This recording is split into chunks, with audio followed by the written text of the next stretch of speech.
हमें पहले एक त्रिभुज की ओर जाना चाहिए जो कि एक समकोण त्रिभुज होगा। ये समकोण त्रिभुज है, ठीक है।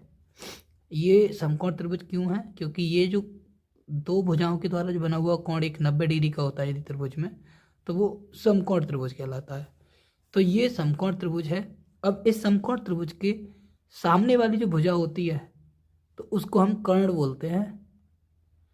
और ये जो उसके जो 90 डिग्री का जो एंगल बनता है, ये आसन्न भुजाएं एक दूसरे की, एक लंब हो जाती है और एक आधार हो जाती है।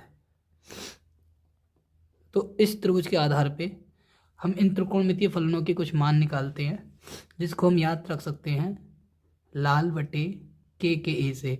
ये शॉर्ट ट्रिक है आपके लिए, लाल बटे का कैसे हम करके हम याद रख सकते हैं।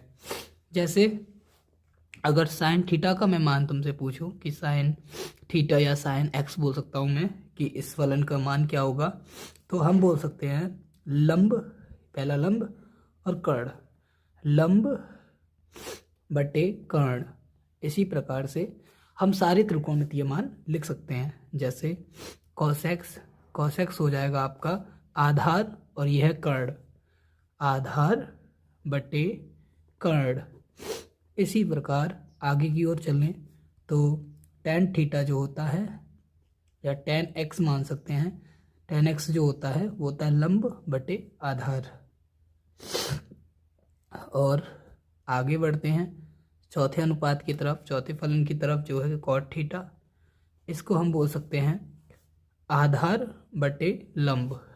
तो आधार बटे लंब, तो हम आगे इसी प्रकार लिख देंगे sec थीटा को कर्ण बटे आधार, और ये हो जाएगा आपका cosec थीटा